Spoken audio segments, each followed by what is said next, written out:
And welcome. Okay, everybody. James Bartley has investigated alien abductions, and particularly reptilian abductions and military abductions, Milabs, for over 20 years. James is a protege of legendary alien abduction researcher Barbara Bartholic. James is an independent historian with an emphasis on intelligence, counterintelligence, and special operations. He is a student of military history from antiquity to modern times and has made an in-depth study of the military-industrial financial security complex which developed after World War II. James personally investigated numerous reptilian abduction cases and military abduction cases in the high desert of Southern California.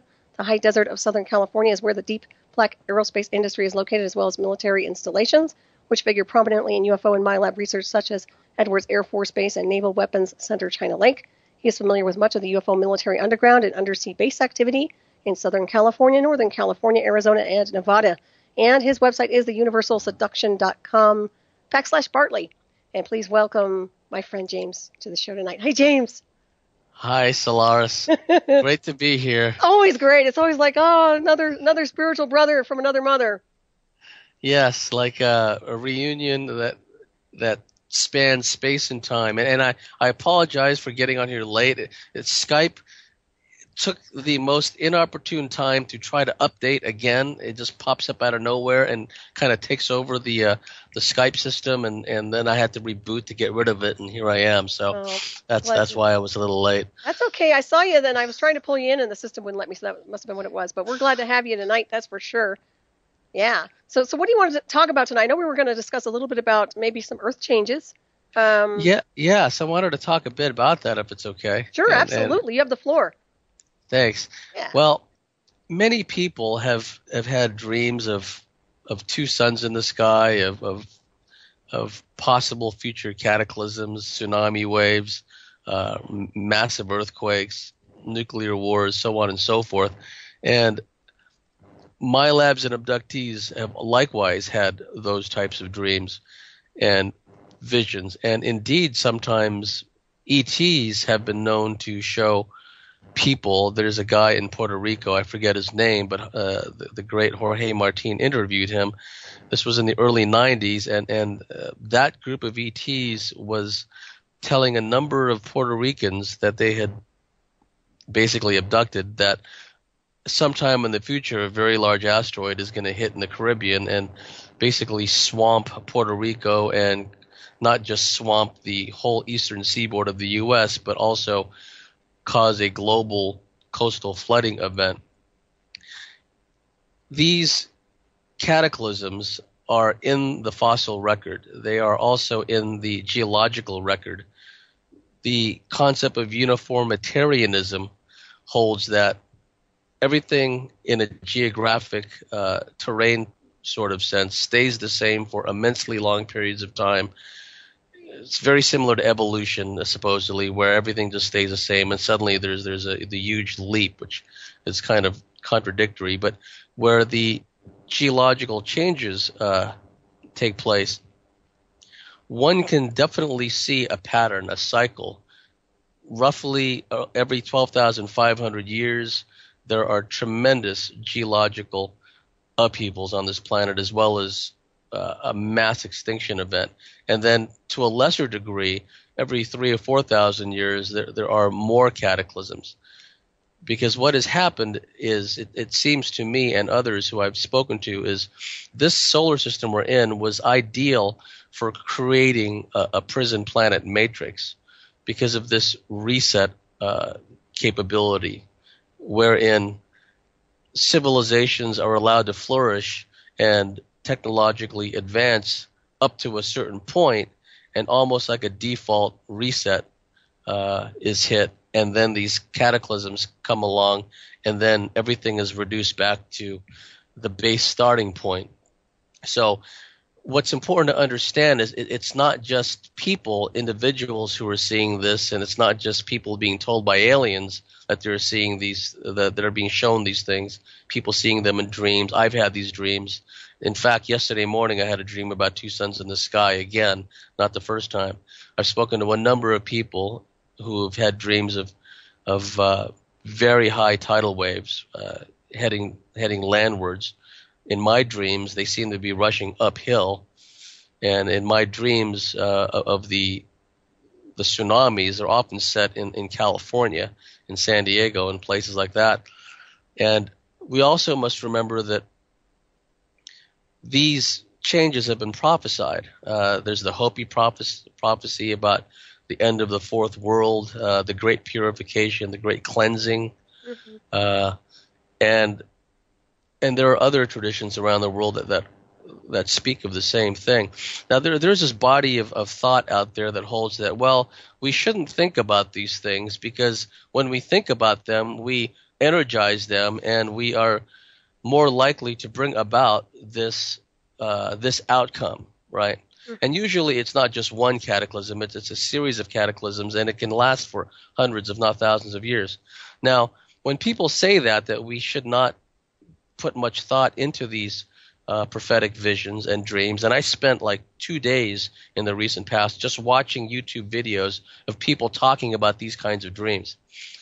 And to suggest that we shouldn't think about these things because it may bring them about is tantamount to saying that Mother Earth is not allowed to purify herself.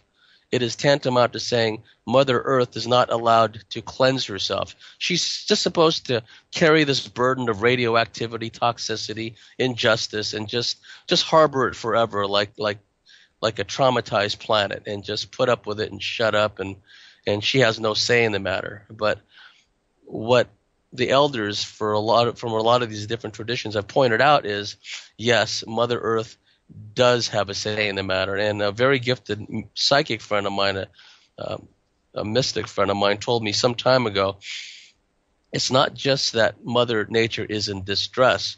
Mother Nature is pissed. What was her comment to me. So I would just like to start off by saying that there has to be a cleansing. There has to be a purification.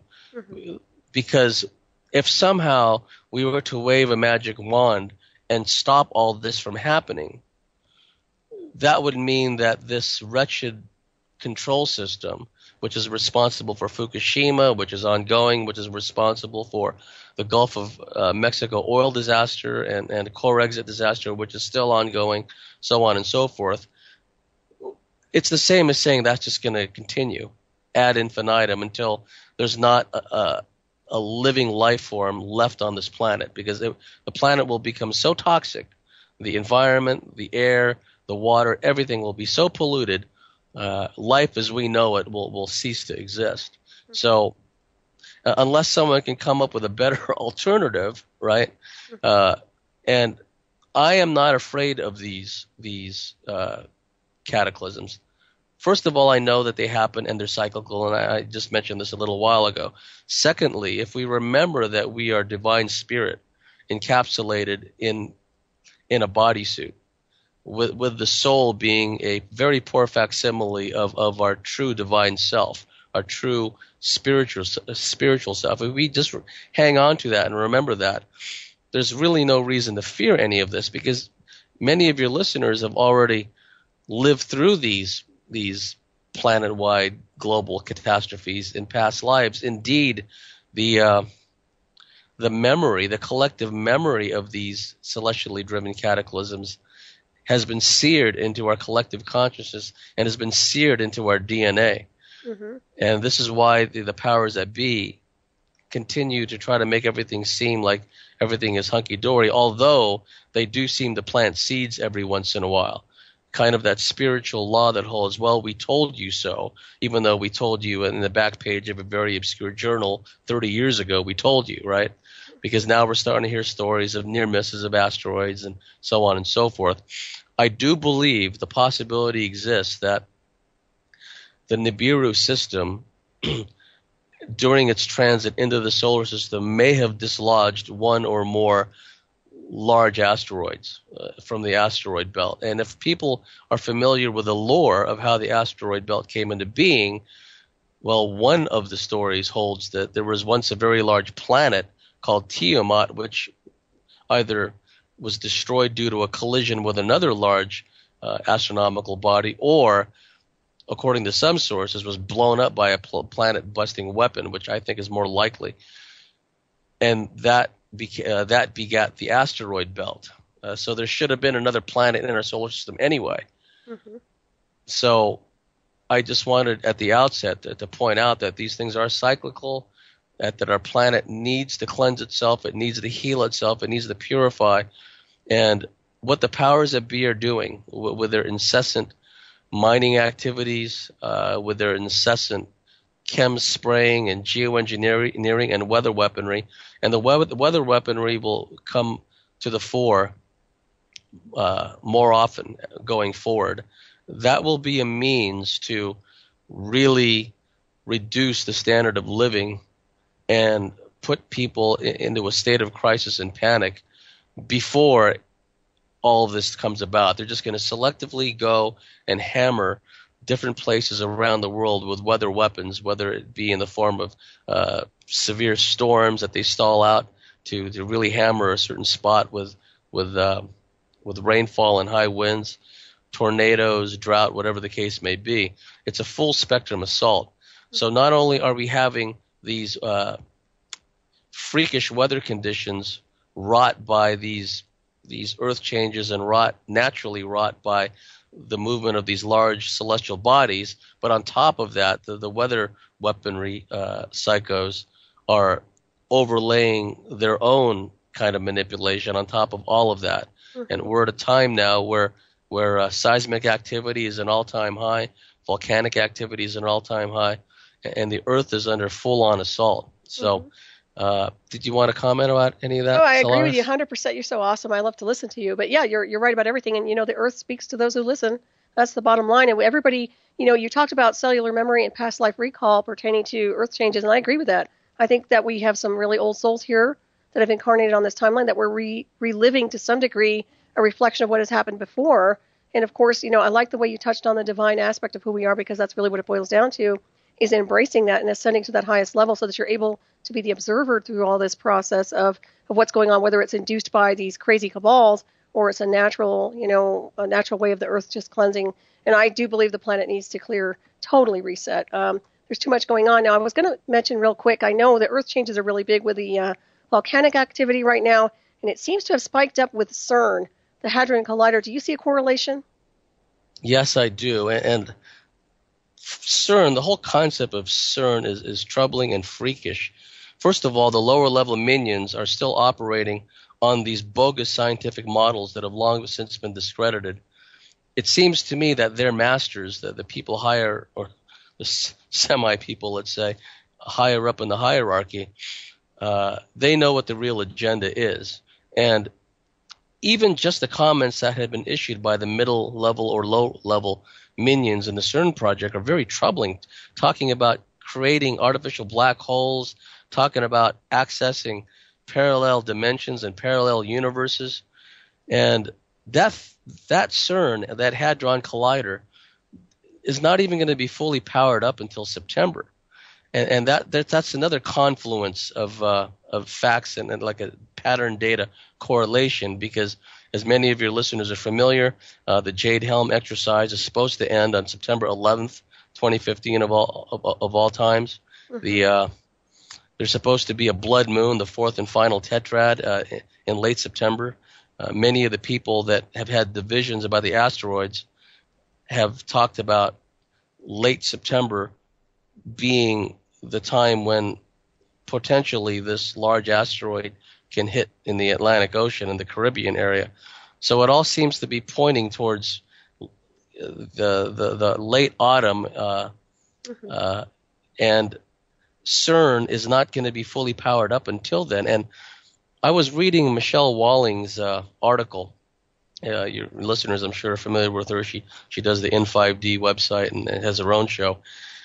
She talked about how when CERN was powered up the last time, this is a few years ago now, that suddenly there was a rash of like sightings of demons all over Switzerland, right? Now, the problem is the dimensions are already merging. The timelines are already merging. The veils between worlds are already merging. And it seems to me that if the intent is to pierce these ever-thinning veils, membranes between worlds, then there must be an agenda behind that, and I believe the agenda is to let things in. I believe the agenda is to allow entities, intelligences, if you will, the opportunity to gain access into our space-time in ways they otherwise wouldn't be able to do. Like I've spoken to a number of people and Milabs, and they tell me that they've been seeing like portals open up in their homes and literal demons. I mean, for lack of a better term, they're red. They have horns in their head. Their eyes glow red. And these are people that have already had encounters with the military, reptilians, greys, manid beings, so on and so forth. But they've never seen a demon, quote unquote, before, an interdimensional demon. And here comes one of these entities popping out of a portal. And it was doing it repetitively. And people that have second sight, that can see spirits, that can see like nature spirits and elementals and whatnot, they're likewise reporting seeing all kinds of things, all kinds of entities. So I believe perhaps due to some astronomical alignment, the fact that the Schumann resonance is increasing, et cetera, the time is ripe for these control freaks to activate CERN and create an entry point into another realm or realms. And I think this is a very bad thing because to a lesser extent, a smaller extent, that's already happening in some of the underground base MyLab type programs where they're opening up portals into some very dark realms, quite frankly. And they're sending teams through, they're sending people through, and they're allowing entities to come in. So, and if your listeners are familiar with the Babylon working that Jack Parsons and L. Ron Hubbard conducted in the 1946 timeframe in what was considered to them to be the sexual chakra of the planet, i.e. Mount Palomar in Southern California, quite near my old stomping grounds of San Diego. Parsons and Hubbard did the Babylon working, and if I understood correctly, based on what I'd read, the intention was also to open up a gateway, a portal into another aspect of space-time and allow negative entities in. And a lot of these things already happen in a lot of these sordid rituals and ceremonies where they're constantly invoking and opening things and whatnot. But CERN is going to do that on a large scale. And I can't see how it could not have an effect on an already tenuous seismic condition here on this planet, where every day it seems we're hearing about earthquakes and tremors in places that for a long time have been very stable. And so activating this device and then powering it up, yes, I could see nothing but trouble coming from this. Right. I could see it as, go ahead. No, I was going to say, I noticed there was a guy on YouTube, and, I take everything with a grain of salt on YouTube, but I did see something that was interesting, and they were referencing the time CERN was actually, they were doing some kind of a firing up, and supposedly it was at the same time when it spiked, it was the same time they had that big earthquake with Nepal. Now, I'll have to send you the link, but I thought it was kind of interesting, that correlation. I wouldn't discount it because CERN is going to create anomalies across the board. End of story. Yes. That's predictable. Yes. What those anomalies are, they could be earthquakes, they could be volcanic eruptions, and now, of course, there's this thing going off of the coast of Oregon, apparently, with the volcanic activity underwater. I'm sure you've heard of that. Yes, and there was earthquakes. There was an earthquake in Michigan that was felt throughout the state, and there was earthquakes in memory serves the Mississippi Valley. So the activity is going through the roof all over the place. Well, James, wouldn't you say they're inducing a birth of some kind? It seems to me like they're pushing really hard to do something. It's almost like they're racing against the illusion of time to achieve their goal before something else comes in that's much bigger than they can control. I would agree with that, and thank you for getting me back on track. That's okay. that was a point I wanted to make, because see, the powers that be, human, non-human, hybrid plantation manager, etc., they're pushing up against a celestially driven timetable. They know that these cataclysmic events are cyclical. They know that we're not just at the doorstep of them, but we're well along the track where these major cataclysmic events will begin to unfold. So it seems to me that they're trying to set things up so they can retain some semblance of control. And create the possibility of a softer landing for themselves, if you will. See, what people have to understand is if this was merely, if all these preparations, like Jade Helm, so on and so forth, was merely to put everything in place for a planned economic implosion, a planned financial collapse, the powers that be wouldn't be acting in such desperation. Mm-hmm. You see, because a financial collapse is not going to hurt the 1%. The 99% are going to take it on the chin. But the 1%, well, they own everything anyway. They're secluded in their fortified estates, and some of them even have access to underground facilities and even off-world capability. So they're not worried about something as relatively minor as an economic collapse. They're preparing for something really big. And it seems to me that by using CERN and other systems that we may or may not be aware of, they're trying to kind of control or modulate these outcomes in a way that's favorable to them, in a way that allows them to retain control, in a way that doesn't allow this whole simulation matrix to come undone, which it's in danger from their standpoint of doing, right? So, yes, I do believe that they're frantically pushing up against a celestially driven timetable, and they will stop at nothing to ensure that as much as possible they can control these events that are coming, which they are incapable of stopping. They just want to be able to make some adjustments and modifications where possible along the way. I agree with you.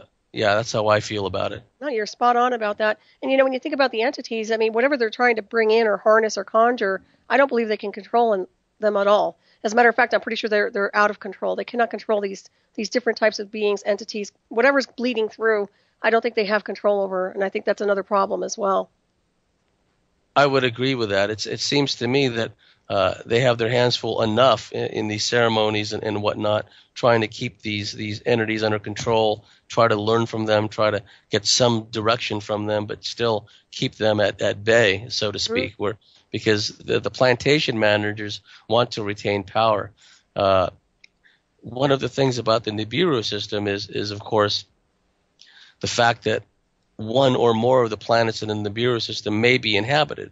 In fact, this is what the lore, the Sumerian chronicles, but Sitchin and others talk about, the Babylonian, Akkadian texts, so on and so forth, talk about that, well, these planets, some of them are populated, and the beings that are on there are what we would call hostile.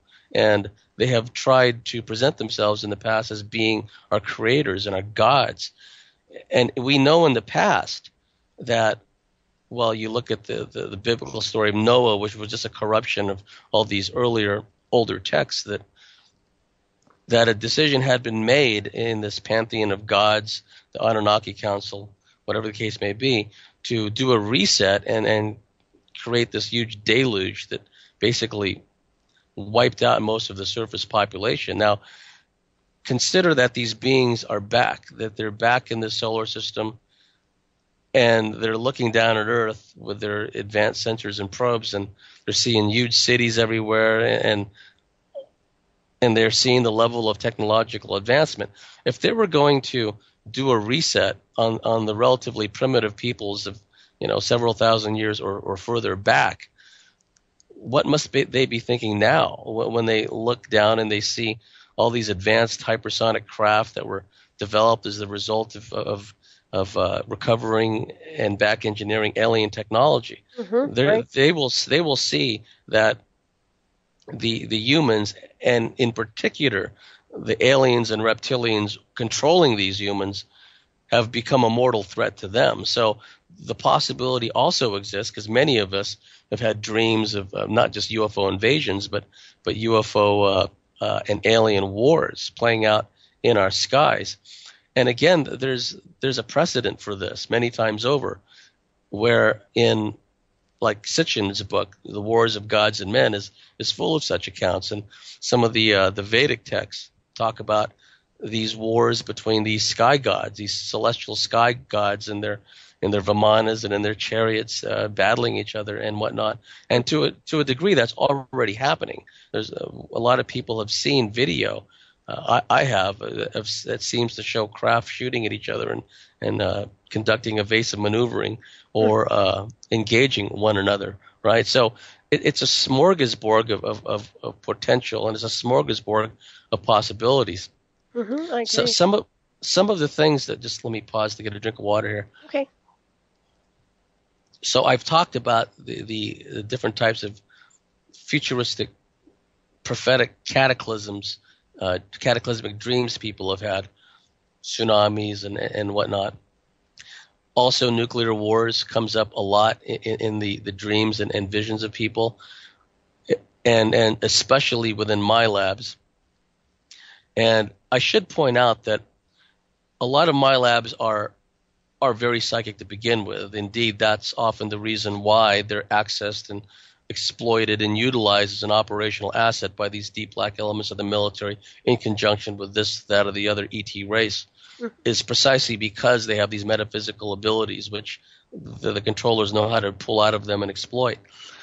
So a lot of them are psychic to begin with, and when these my labs have their own dreams about nuclear wars, for example, or biological or chemical warfare,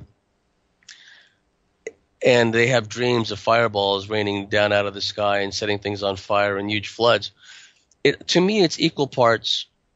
It's their own higher self, if you will, that's showing them, okay, these are possibilities. Nothing is set in stone. This is a multiverse of probabilities. Well, at least on this plane, it's a plane of probabilities. So some of these things may happen, some won't, and sometimes perhaps a few of them or more may run in parallel with each other, and a lot of them may happen, right? So part of the self-preservation, if you will, is for one's higher self to have an early warning system in place where, via dreams and visions and whatnot, we're shown these things, right? Mm-hmm. And on the other hand, because these people are my labs, their controllers will also show them these things and say, this will happen, that will happen, this could happen, mm-hmm. because the intention is for these people. They're not disposable commodities. They've manipulated entire generations, bloodlines of these people in order to utilize them as assets. And I know now to the point where I know second generation my labs, where their parents were my labs, and now their children are my labs, right? Mm-hmm. So these are not disposable commodities. They're not really training them and preparing them for all these different potential upheavals for altruistic reasons. They want them to survive. One of the most important people have come forward in recent times whose case, for some reason, doesn't really get much notice is the case of Dan Sherman, who was a MyLab for all intents and purposes. He was an alien abductee. The Zeta Greys were at least one of the races that were abducting him, and his mother.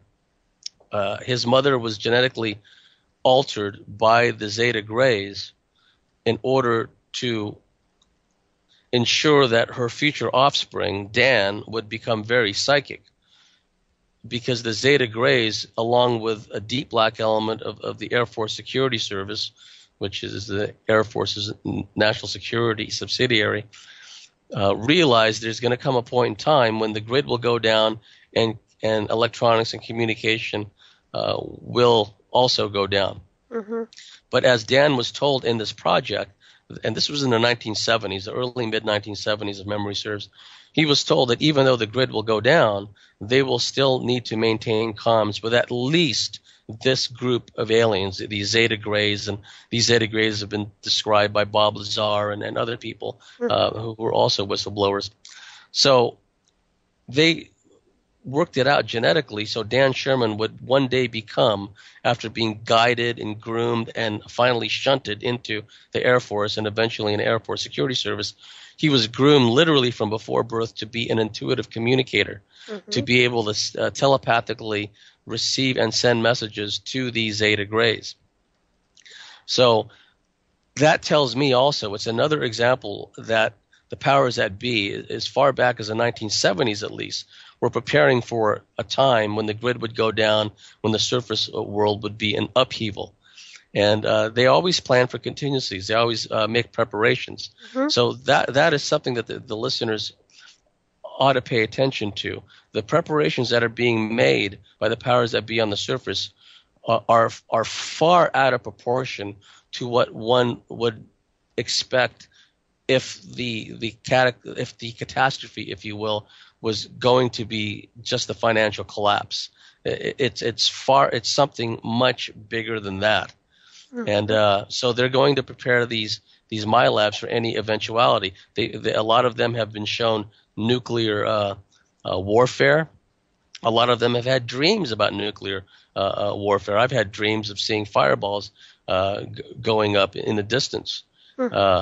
And I've had dreams of also zombie attacks, and other people have had dreams of zombie attacks. Now, what's interesting is when I went through that 2-day period of just watching all these videos on YouTube where people were talking about their prophetic dreams and visions, I was really surprised to come across this gal who talked about zombies.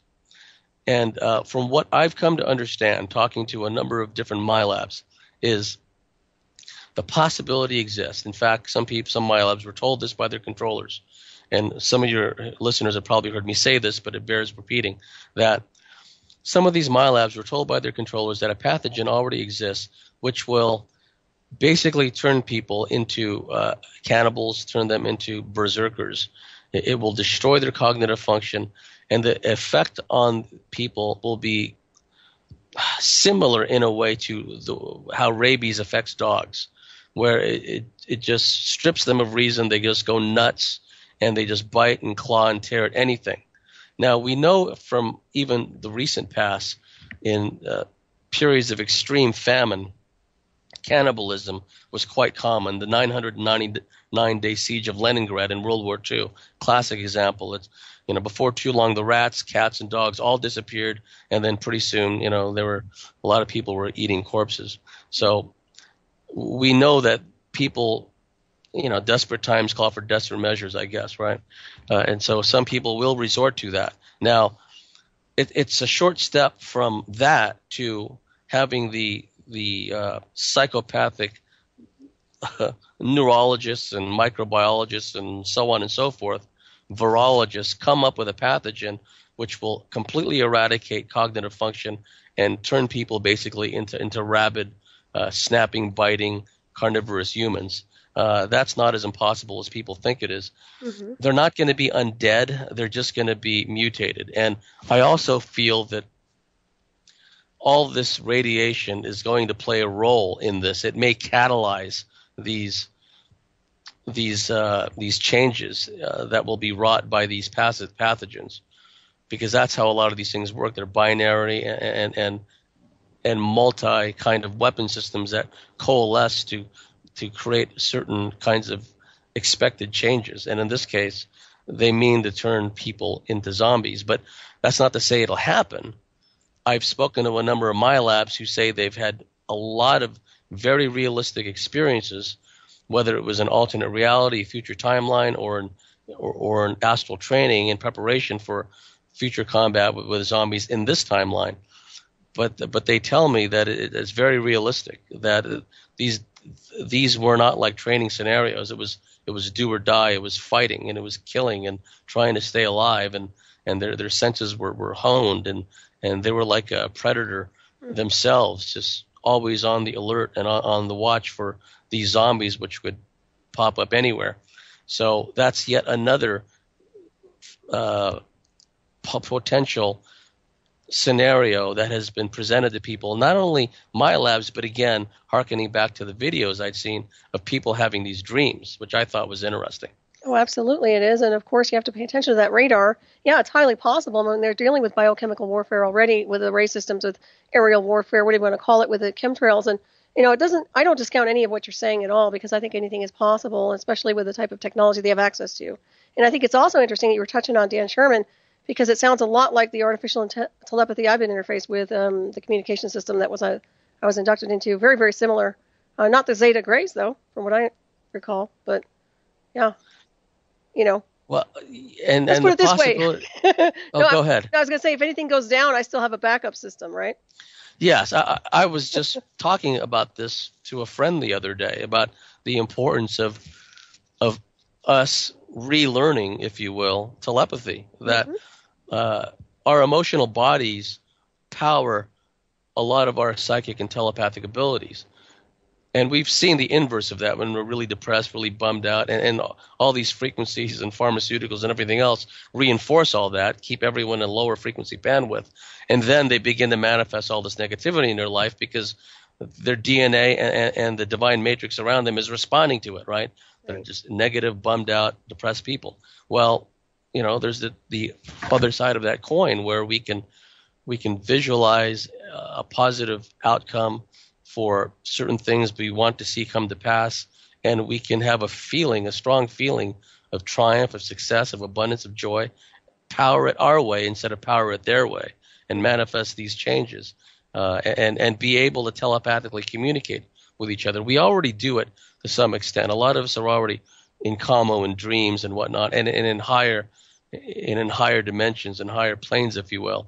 We just have to get to the point where, very much like the Aboriginals in Australia and the Native American elders in North America, where they telepathically communicate. We got to get back to that state where we're not reliant upon phones and cell phones and the internet and whatnot. We have to become self-sufficient. I agree. Well, what's interesting, as all this stuff starts to happen with the universe and the bombardment in a positive way that's going to happen onto the Earth, the array system, their array system will probably fail, and the black satellites will fail. All this stuff will get switched off to some degree. I have a sense it will anyway, and I do believe that the system will go down. I do. I think everything they're relying on, which they're totally dependent on electronics these days, electronic warfare, psychotronics, you name it. They're really, really addicted to that. And without that, they're nothing. They literally can't control anybody. That's a very good point, and it harkens back to the Dan Sherman story, because we're talking about an extremely advanced element of the NSA that is in commo on a regular basis with these, at least one group of ETs. And if they're saying that the grid's going to come down and we're going to lose our ability to work with electronics, etc., I mean, that speaks volumes. And another thing that I realized when I was pondering a lot of this was, why would the deep black military controllers put so many of their Milabs through escape and evasion, survival training, survival skills, learning how to forage, so on and so forth? Because a lot of the really advanced Milab control groups already have teleportation capability. I mean, it just occurred to me, well, why don't, if these Milabs are so important to them, why don't they just teleport them to where they need to be? Well, maybe if what you described, if the fundamental constants change radically in a moment, maybe they won't be able to do that. And maybe if they did have that capability, to a more or less degree, I'm sure their plate is going to be pretty full. You know what I mean? That maybe they're not going to spend too much time in a Noah-like fashion seeking out these Milabs and bringing them into safety so they can use them later, right?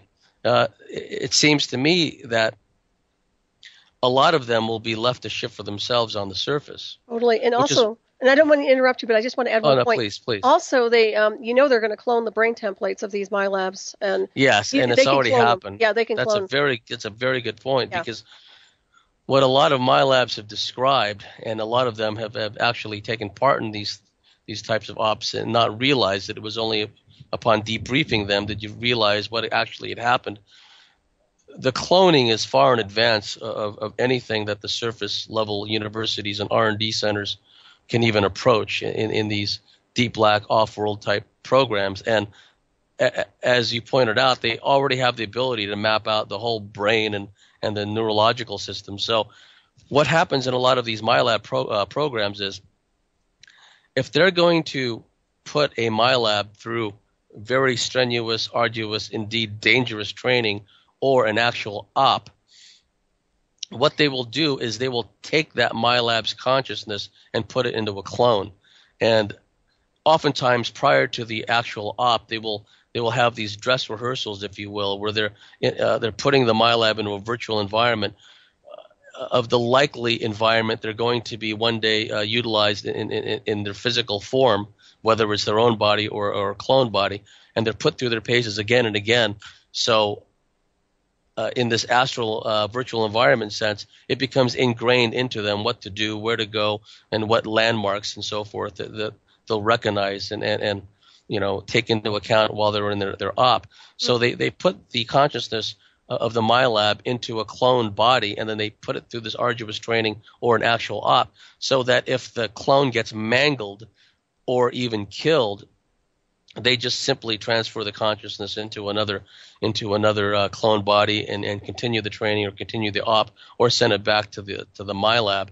One of my friends, Patty Jackson, she's a Milab, and she was in this one facility, and she saw thousands. She said thousands of these body parts in glass tubes.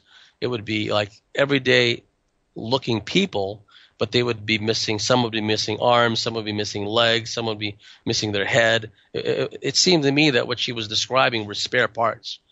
These clones that had, unfortunately come to grief during a training experience or an actual op, and they just retrieved the remains and stuffed them into these glass tubes. Right. So that's already happening. So you're, and not only that though, but what people have to understand is when we refer to astral operators, these astral operators, Milab astral operators, they also have alternate personalities. So while someone is an astral body, the controllers can remotely or before they're sent off on the astral op can pull out what amounts to an alternate personality who will then govern and control and work with that astral body. And the astral body turns into an avatar. It doesn't even belong to the original Milab, so to speak. It's basically run and controlled by some other entity, some other consciousness that's been created, right? Yep, that's a good point you make right there, because they can be imposters if they're visiting someone on the astral plane. That's right. And also, Milabs have described being taken out of their body in these underground installations or off-world installations and seeing a shadow entity put into their own body in its place, and then their body, with this shadow entity sent off on an op, right? So there's a number of different variations of this, including the mimicking of alien races, because in some of these Milab ops, a person's consciousness can actually be put into an alien body, if you will, and then the alien body can be sent off. The alien will be sent off on an op for infiltration purposes or whatever the case may be, but it'll actually contain the consciousness of a remotely mind-controlled Milab. So, yes, that's a very good point you make. And they will have a way of retrieving these people, at least their consciousness, one way or the other, because their soul matrix, astral body, if you will, has a resonant frequency which is identifiable as a snowflake. So, but the point of relevance, and cycling back to the point I was making at the beginning, is that these Milabs are being prepared for a variety of different potential upheavals on the surface, cataclysms. And so it's equal parts their own visions that they're receiving, and it's also what they're being shown by their controllers, and sometimes what aliens are showing them too. Sometimes more positive, spiritually evolved aliens showing them the potential for earth changes. Did you want to add to anything? Well, I just love hearing you talk, and you're right. You're totally correct about so much. It's amazing. Anyways, I just love talking to you. We are obviously running out of time. We have like 15 minutes plus or minus. But I just want to ask you about the Jade Helm just a little bit, and I know everybody's been talking about it, and they're a little bit concerned. Now, to me, I think it's a psychological warfare program, and I believe that the intent is really to draw the attention and reaction of fear as a psychic drain into that whole facade, which is really, I don't think they're going to do anything, to be honest. I think it's a psyop that they're trying to pull people's energy and distract everybody and get everybody worked up, and that's the psyop.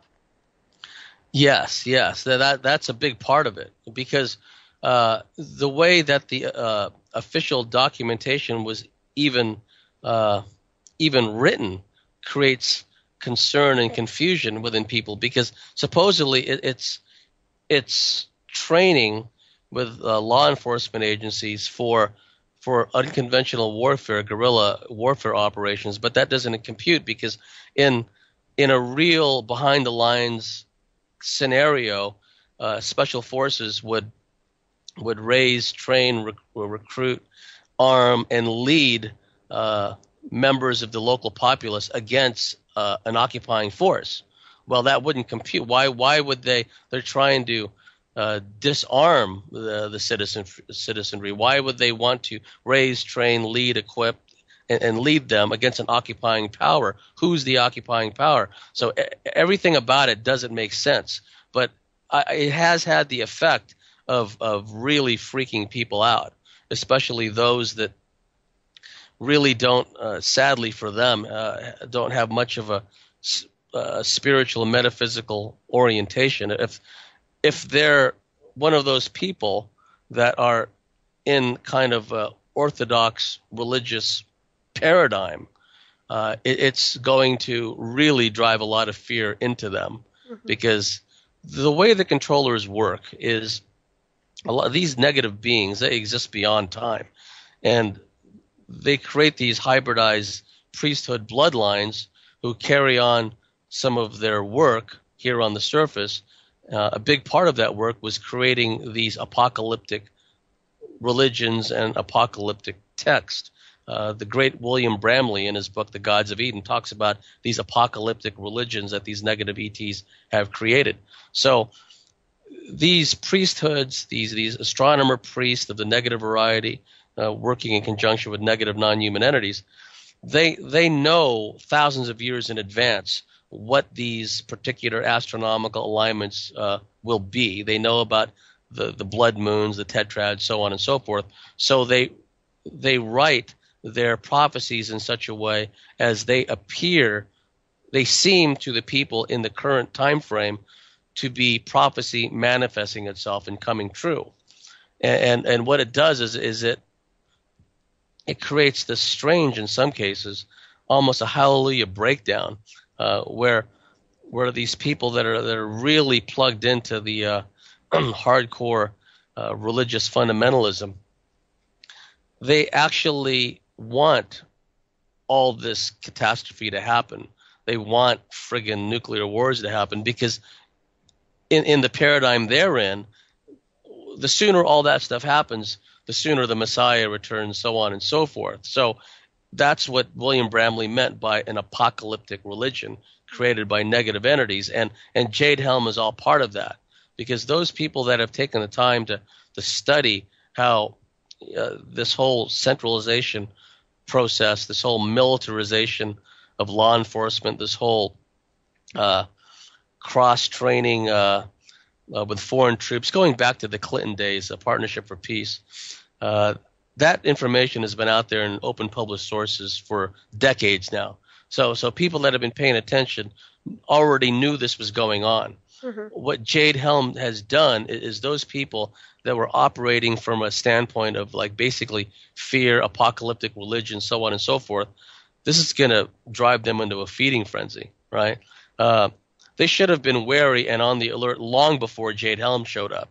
They should have been like making preparations to survive anything and do it covertly on the sly without drawing too much attention to oneself.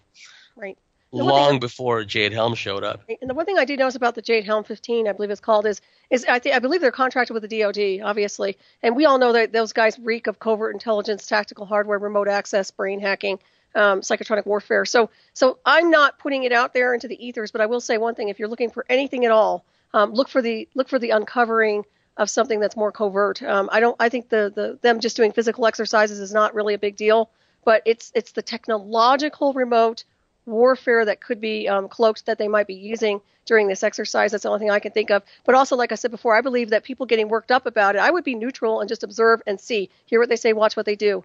But literally have that smart about you so that you're able to pierce and see what's beyond their agenda.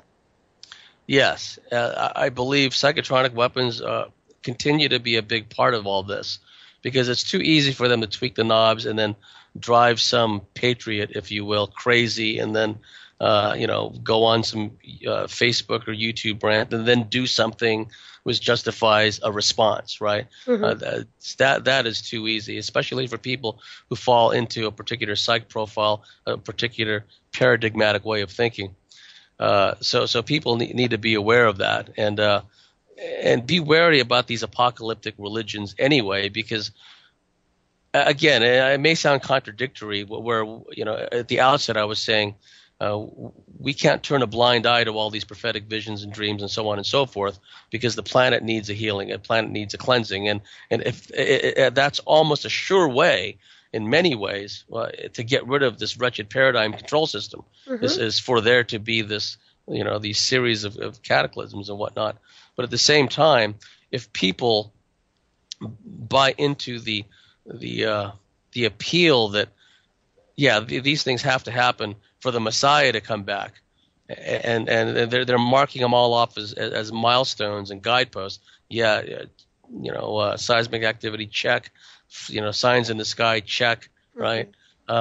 They're just plugging themselves into a game that's much deeper than they could ever imagine. Right. Because unless something is done about this soul harvesting recycling program, what happens in this next great purification won't really matter to all the souls that'll be recycled. The whole thing will just start up all over again, and all of this stuff, everything we see around us, will go into the memory hole once again, and then the ruling patriarchal priesthoods once again will be teaching and indoctrinating the survivors into becoming sheep all over again. Right. Now, in the few minutes I've got left, I'd like to point out that what I've done in order to stay centered and to stay grounded is I've thoroughly locked in, consciously with intentions, in a very fluid, flowing way. I've really plugged myself into Mother Earth. When I do like an energization or a meditation, I visualize that iron core crystal, which some authors have talked about. Barbara Handclough is one, where she talks about this iron core crystal at the center of the earth, and the importance of grounding and hooking into that, because that allows us to pull in ever higher frequencies, and it's a mutually beneficial process. As we pull in higher dimensional frequencies, we infuse that into the Earth's grid. We collectively, a lot of us doing this all at the same time, can make a big difference in how this whole process plays out. So we're helping ourselves individually, we're helping the planet and all of its life forms. So rather than a very difficult way to go about doing these kinds of things, in particular connection with divine source, is to try to bust through all the emotional traumatic blocks in our heart center and our solar plexus, and all the karma that was unfairly heaped upon us in all these past incarnations. However, if we plug into Mother Earth, if we plug in to this planet, which has nurtured us, has provided us sustenance in life for so many lifetimes, and we plug into her, and she's already plugged into divine source, you see, we can ride her coattails, and thereby pull in ever higher frequencies and ride that frequency wave. So that's just the way I've chosen to do this. I'm at times, one can get down when they realize just how deep this whole thing goes, and it's easy, if we stop and think about it, to become depressed and upset and whatnot. But if we just remember that we're divine spirit, that and we're connected to Mother Earth, we'll be where we need to be when the time comes. And come what may, no matter what happens, we will be in a good place, no matter what happens to us. So I just like to leave the audience with that thought. I think that's a wonderful thought, and I that's very good advice, James. And once again, I thank you so much for joining us tonight. It's always wonderful and such an honor to have you on. And, of course, you'll have to come back again. Thank you. I would love to. Oh, absolutely. And let everybody know what your website is, once again, if they want to get in touch with you and all that good stuff. It's theuniversalseduction.com/Bartley. Excellent. And you'll be able to find my email on that website. We need more you on the planet and on the timeline. There's no doubt about that. And I want to thank you so much for joining us, and also the referral great first hour guest, as I said before.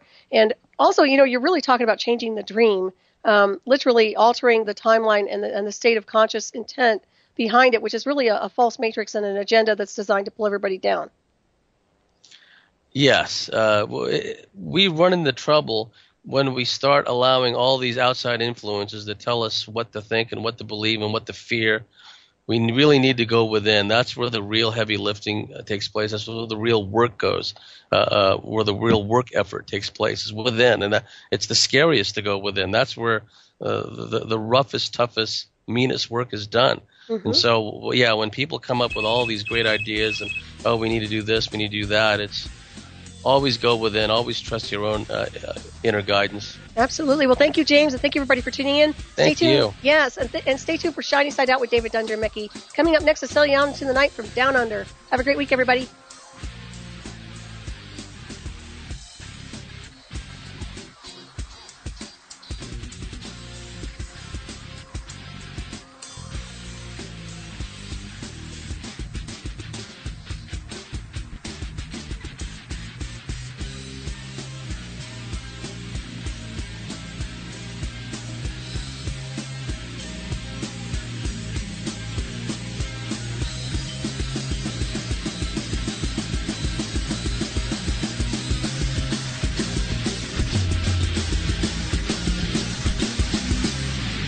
Listening to Revolution Radio.